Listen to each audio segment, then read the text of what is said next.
Hello, family. Welcome back. This is our fifth of 5 in a series on engagement and communications for the Black Church. And this particular video is on why quarterly giving reports matter. And this isn't just about the numbers. It's about building trust, strengthening our connection with our members, and fueling our vision of our community. Let's be real. To do the work we're committed to, we need resources. And we need to be good stewards of those resources, right? This video is for every ministry leader, organizer, finance team member, and every member who wants to see their community thrive. We'll break down why these reports are essential, what to include, and how to present them in a way that inspires confidence and generosity. And yes, we'll have our signature quick quiz segments to help you retain this information and to have a little fun. Now let's talk about why quarterly giving reports matter. What if I told you clear financial communication is an act of respect? All right, let's look at why quarterly giving reports are important. Let me ask a question. Why should Black churches prioritize regular, detailed financial reporting? Well, one reason: it builds trust. Transparency is paramount. When our members see exactly where their contributions are going, it builds confidence in our leadership, and it strengthens their commitment to our church. For example, show before and after photos of a building repair that was funded by contributions. Another reason is accountability. Regular reporting holds us accountable. They ensure that we're using the resources wisely and in accordance with our purpose. An example of this might be reporting on how much of the budget was spent on community outreach programs. Another reason quarterly reporting is important is empowerment. Informing our members empowers them. They become active participants in our programs, knowing their contributions are making a real difference in the community. An example might be testimonials from people who have been helped by the church programs that have been funded by donations. Another reason is sustaining the vision. A clear financial picture allows us to plan strategically. We can better allocate resources to support our programs, outreach, and the overall vision we have for the community. For example, we may use reports to track giving trends and adjust future budgets based on that. Another reason quarterly giving reports matters is honoring our heritage. As a Black church, we have a legacy of self-reliance and resilience. Responsible financial management honors that legacy, and it positions us for continued growth. An example might be how the church has successfully managed its finances to support long-term community projects. All right, family, it's time for our quick quiz number 1. There are 2 questions. The first question is, how does transparency in our finances build trust? And number 2, why is accountability so crucial for the long-term health of our church? Leave your answers in the comments below, and I'll be sure to try to answer as many as I can. Now, let's talk about what we should include in our quarterly giving reports. What information do you think we should share in a quarterly report? Well, let's break down the key components of what should be included in a quarterly giving report. What if these reports are a way to tell a story of our ministry through numbers? Okay, let's talk about what goes in these reports. The first thing you're going to want to include in a quarterly report is an income breakdown.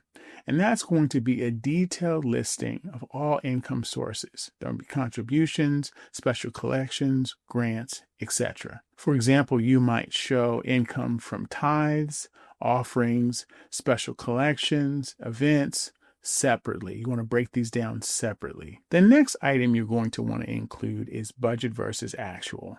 And this is a comparison of the budgeted amount versus the actual income and expenses. And this will highlight any variance. An example of this might be explaining any significant differences between the budgeted spending versus the actual spending. Another item you would include is ministry highlights. And this would be a brief summary of how funds were used to support specific ministries and programs during the quarter. An example might be describing the activities or the impact of the youth program or perhaps the food pantry. Another item you want to include are impact stories. These are testimonials or short stories illustrating how the church's funds are making a difference in people's lives in the community. An example might be sharing a story of a youth who received a scholarship and is now doing well in college. Another item you're going to want to include are financial health indicators. Key metrics like giving trends, savings, and debt level to provide an overall picture of the church's financial standing. An example might be showing the church's savings versus outstanding debt, as well as this year versus last year. For a deeper dive in overall communications, which includes reporting, check out the video, Why Communication is Key to Fundraising Success video. Okay, team, we're now at quick quiz number 2. There are 2 questions. Okay, the first question is, what are some of the most important financial details our members want to know? And 2, how can we make these reports visually appealing and easy to understand? Leave your answers in the comments below. Next, we'll talk about presenting the reports effectively. It's not just about what we share, but it's also about how we share. Let's talk about how we can present these numbers and data in the most effective way. Let me ask you a question. What if presenting financial reports was a way to inspire renewed commitment? Just something to think about. All right, now let's talk about how to present these reports in a way that resonates with your congregation. The first thing is we want to make sure we have it in multiple formats. We want to be able to offer our reports in different formats like print, online, email, and even slide presentations. For example, providing a printed summary and a detailed report on the church's website. Next, we want to make sure we're using clear and concise language.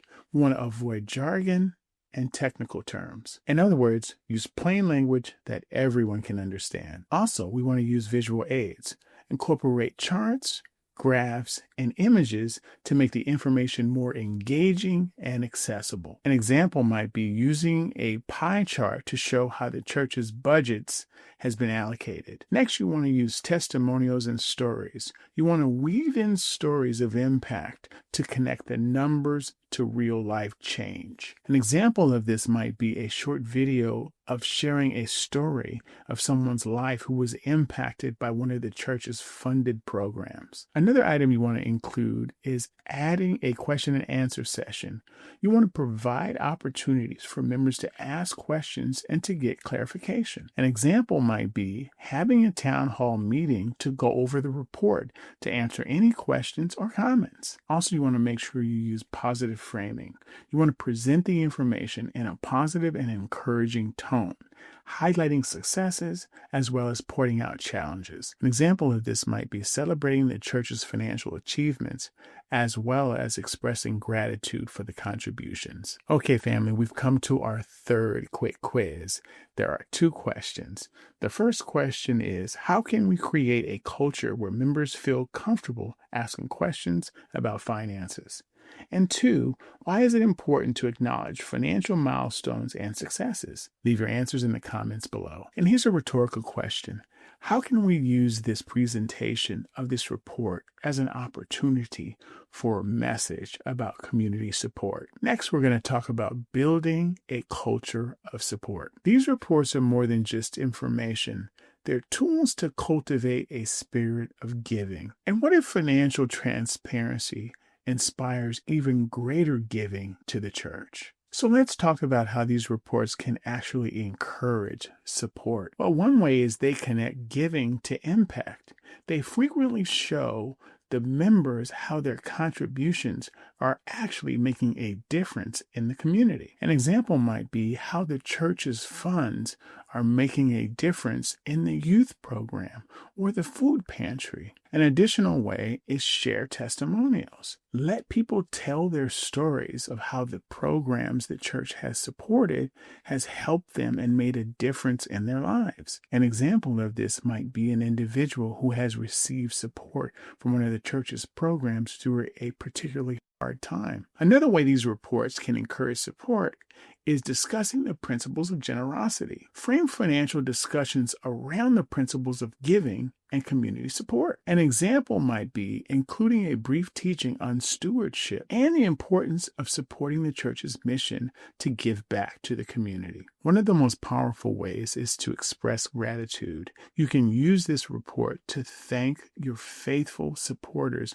who have helped you give back to the community in a meaningful way. An example might be acknowledging and thanking donors in this report and during service, of course with their permission. Okay, we're at quick quiz number 4. Again, there are 2 questions.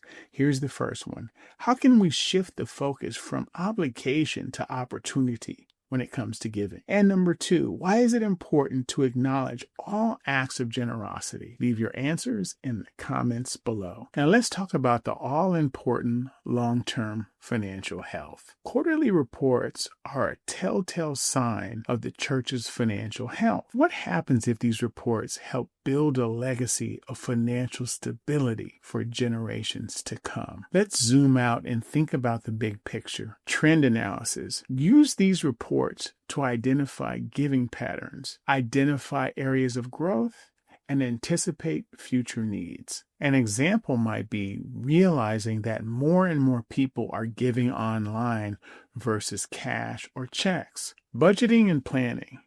Informed future budgets and financial plans based on the insights gained from the quarterly reports. For example, using the quarterly reports to decide whether or not you have the funding to increase a community outreach program. A reserve fund. Establish and maintain a healthy reserve fund for unexpected emergencies and projects. Another is debt management.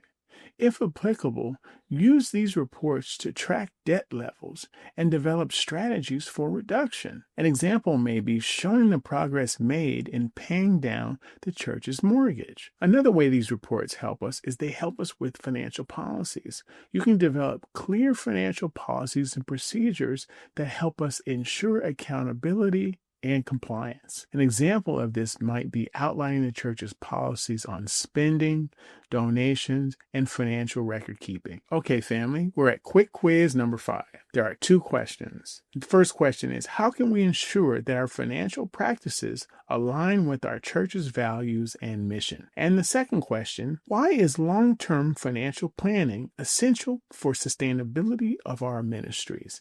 Leave your answers in the comments below. Now, the next topic is embracing technology. And as you know, technology can be a powerful tool for financial transparency. What if technology can help us connect to our congregation in new ways around giving? So let's explore how technology can help us with our financial reporting. Online giving platforms. Use online platforms for convenience and secure giving. An example might be showcasing the church's online giving platform and giving examples of how to use it. Church management software. Use software to streamline financial reporting and record keeping. An example might be demonstrating how the software generates timely and accurate financial statements. Mobile apps offer giving options and access to financial reports. An example would be to promote this, letting people know they have access anywhere they are, whether they want to give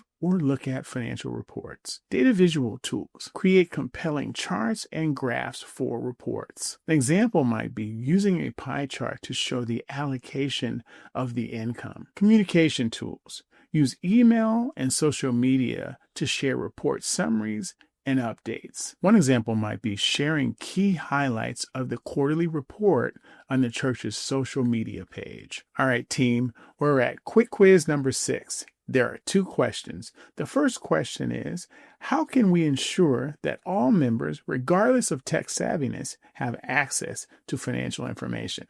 And number 2, what security measures should we take to protect online giving and financial data?